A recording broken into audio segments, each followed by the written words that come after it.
इसलिए जरूरी है कि पेंशन जो है बुढ़ापे का एक सहारा होता है, कर्मचारियों का सहारा।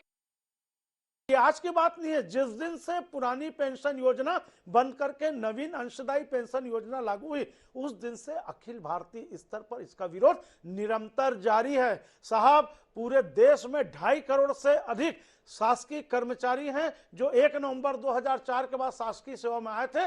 कुछ राज्यों में चाहे दलगत राजनीति से हो, चाहे वोट की राजनीति से हो, या आम कर्मचारियों को लुभाने के लिए फिर से पुरानी पेंशन योजना लागू तो की गई है, लेकिन बीच के कटौती की राशि आज भी खून पसीने की कमाई डूबत खाते में है। इस पर केंद्र और राज्यों में विरोधाभास है और वो एक दूसरे को ऊपर डाल रहे हैं। क्या भारत का बॉम्बे का निजी कंपनी NSDL, फिर बोल रहा हूं, विजय माल्या और नीरव मोदी जैसे देश से बाहर नहीं भगा है, उसको पकड़ करके कर्मचारियों के खून पसीने कमाई वापस भी होनी चाहिए। और मैं 100% पुरानी पेंशन योजना का इसलिए समर्थन कर रहा हूं कि हिंदुस्तान का शासकीय कर्मचारी अपने देश और प्रदेश के विकास का संवाहक होता है। ये जितने पुरस्कार आप लोग लेते हैं, जितनी योजनाएं लागू होती हैं, वो सरकारी कर्मचारियों से ही लागू होती है। क्या सरकारी कर्मचारी का आप पैसा काट करके, गर्दन काट करके अपनी दूसरी योजनाओं को लागू करने का विचार कर रहे हैं? बीच में रोकना चाहूंगा, ये भाषण का मंच नहीं है, थोड़ा तर्क में रहते हैं।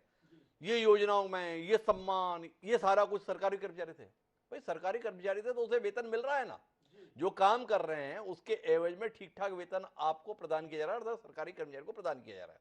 मेरे 2 विषय हैं आपसे बात करने के। एक कि आज कुछ राजनीतिक दल पुरानी पेंशन की बहाली के संदर्भ में घोषणा कर रहे हैं या वादा कर रहे हैं, इस राज्य में सत्ता में ले आओ, हम पुरानी पेंशन योजना लागू कर देंगे। बतौर कर्मचारी नेता आपसे जानना चाहता हूं कि अतीत में इनका चरित्र क्या रहा। क्या ये पुरानी पेंशन योजना को बंद करने के समर्थन में नहीं थे? क्या इन्होंने नई पेंशन योजना को अपने अपने राज्यों में या जहां पर ये सत्ता में थे वहां लागू नहीं किया? आज अगर ये पुरानी पेंशन योजना को लागू करने के संदर्भ में वादे कर रहे हैं तो क्या ये वाकई कर्मचारियों के हित के तहत कर रहे हैं या अपने दल हित के तहत कर रहे हैं? बतौर कर्मचारी नेता इसके संदर्भ में कोई ईमानदार टिप्पणी आप करने की स्थिति में पर, या आपको लग रहा है कि अपना हित जिसके साथ में अपन उसके साथ खड़े रहो, क्यों कर रहा है, इस पे जाने की जरूरत क्या है, अपना काम तो बन रहा है? नहीं, इस बात का मैं समर्थक नहीं हूं। जहां तक उस समय जब नवीन पेंशन योजना लागू हुई और उस समय सभी ने समर्थन किया, या उल्टा समझ लीजिए विरोध नहीं किया, आज लागू होने के बाद उसके परिणाम और दुष्परिणाम और शासकीय कर्मचारियों के आक्रोश और विरोध का सामना होने के बाद उस योजना की जो गड़बड़ियां हैं, उस योजना को लागू करने से जो उनको प्रतिफल मिला हानि के रूप में, आज वो समझ रहे हैं, अपनी गलती को सुधारने का प्रयास कर रहे हैं। ये कोई जरूरी नहीं है कि यदि पहले समर्थन किए थे तो आज उसका विरोध नहीं करना चाहिए। देश में बहुत सारे मुद्दे हैं, पहले समर्थन करते हैं, बाद में विरोध होना चाहिए। जहां तक शासकीय कर्मचारियों को दलगत राजनीति, हमको दलगत राजनीति से कोई मतलब नहीं। मैं आज भी जो भी तर्क दे रहा हूं, न पक्ष में बोलूंगा न विपक्ष में बोलूंगा, मैं केवल और केवल हिंदुस्तान के शासकीय कर्मचारियों के निष्पक्ष रूप से तर्क प्रस्तुत करते हुए पुरानी पेंशन। तो फिर तर्क सहित बताइए ना, क्या देश की आर्थिक स्थिति ऐसी है कि इतने बड़े बोझ को वहन कर सके? बिल्कुल कर सकती है जी। देश की आर्थिक स्थिति कहीं खराब नहीं है। जहां लागू करना है वहां देश की स्थिति खराब है, और नहीं लागू करना, ये जो है ना, गरीब मांगे तो भीख है और अमीर मांगे तो चंदा है। देश में पैसे की कोई कमी नहीं है।